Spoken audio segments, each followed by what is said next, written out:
Alrighty. What's creamy? So I discovered Zen Buddhism was kind of the fix all along to all my productivity problems.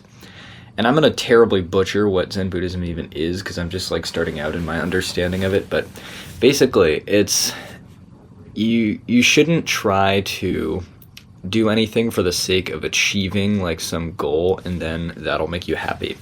And we kind of do everything we do, most people at least, on the basis that you're gonna do the thing to make you happy. And like programming and learning Vim and stuff are very abstract examples, but if you really think about it, they all map back to like very primal things. It's like, I want to get good at Vim so I can get a tech job so that I can have a good salary, so that I can like have a wife, so I can have kids, so I can have money, so I can not get kicked out of society, so I don't get like left behind by the cavemen herd. It all comes back to like very primal instincts. And the problem with that is there are a lot of side effects to that kind of thinking. Like when you're kind of thinking constantly of like, I should do this so that I can get this motivation so I can do this, it creates all this like messy caveman like brain chemical things that lead to a lot of side effects. Like they can make you frantic to achieve, this angle is weird. Make you frantic to achieve certain things that aren't on your original path of just like learning to be a master at programming.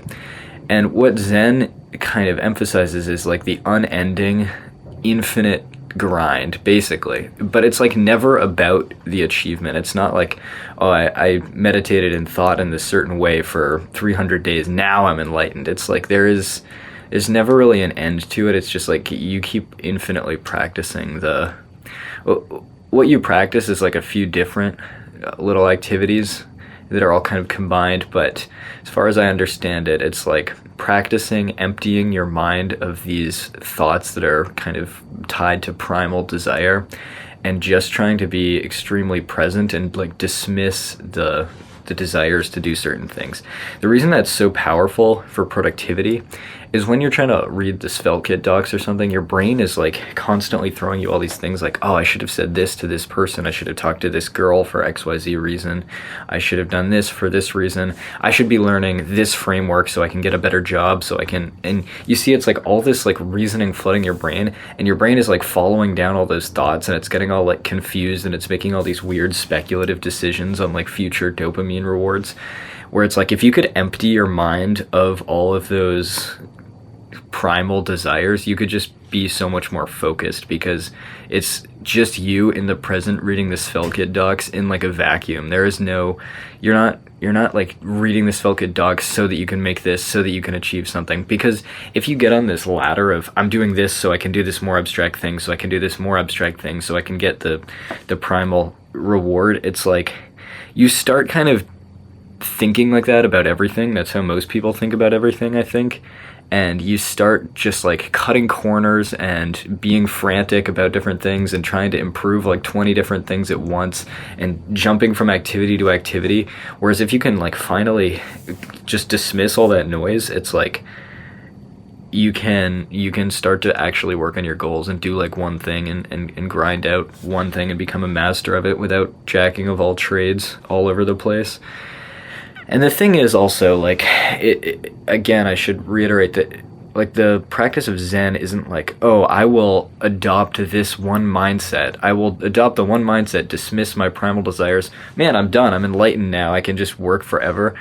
It's like a never-ending thing to practice and always be improving at. And, like, that, it's not about achieving, like, the ultimate dismissal of all desires. It's about, like, being on the road to do that forever, if that makes sense. It's like nothing is about the achievement, it's all about the practice. That's why like monks will just sit there like polishing rocks. It's like polishing, in one book I read about it, like The Beginner's Mind, it gave an example of a guy just polishing a tile.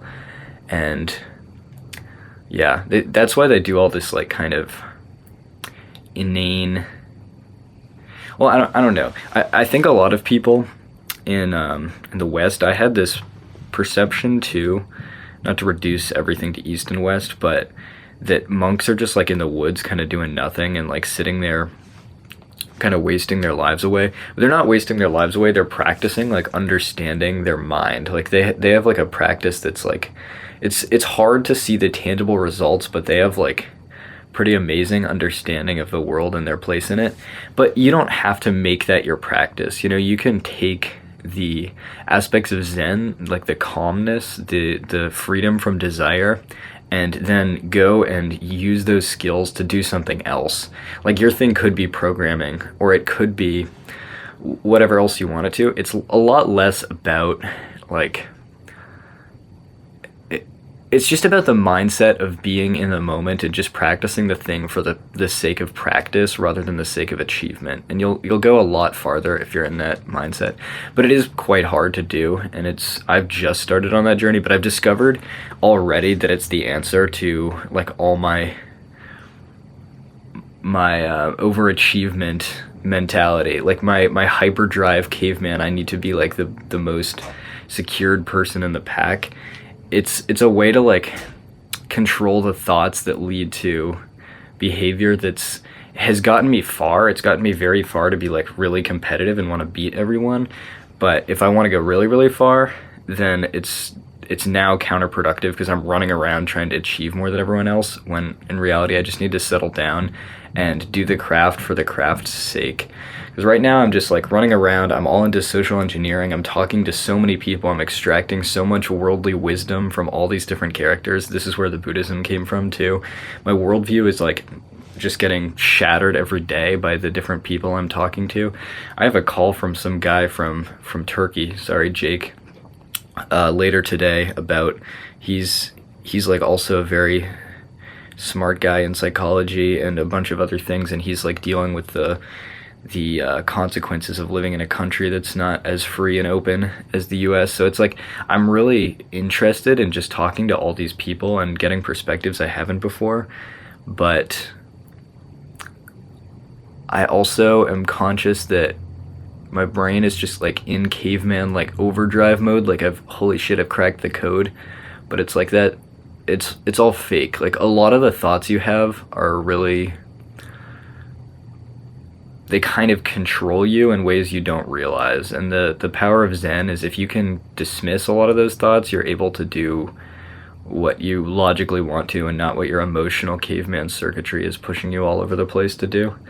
I don't know, hopefully that made sense. If anyone is really into Zen in the comments, feel free to roast the shit out of me. I actually prefer when you do that because I've learned a whole lot from my comment section.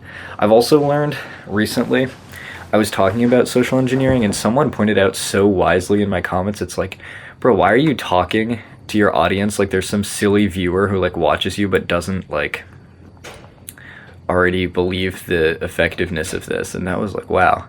And another thing is like, when I was making that video about the hiring process, I was like roasting the shit out of some like noob archetypes, and everyone is like, well, why are you like beating down on people? That never convinces anyone of anything. And that's so true as well.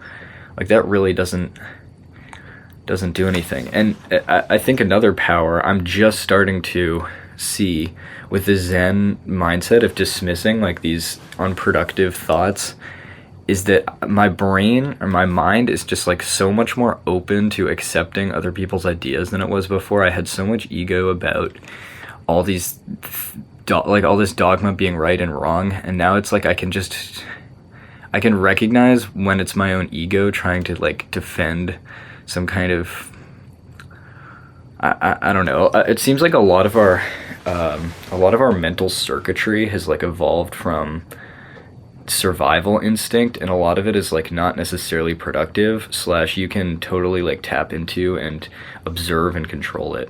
Hopefully I don't sound too insane in this video. I'll try to make videos in the future clarifying it.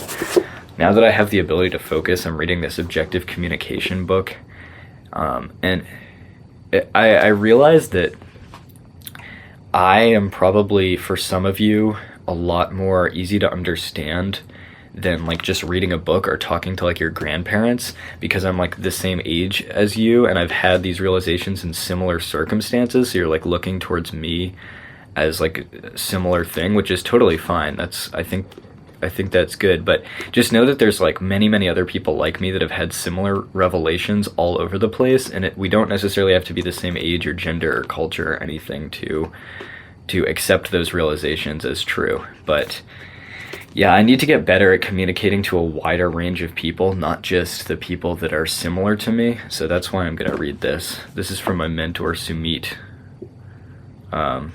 Yeah, thanks. And I'll catch you guys next time.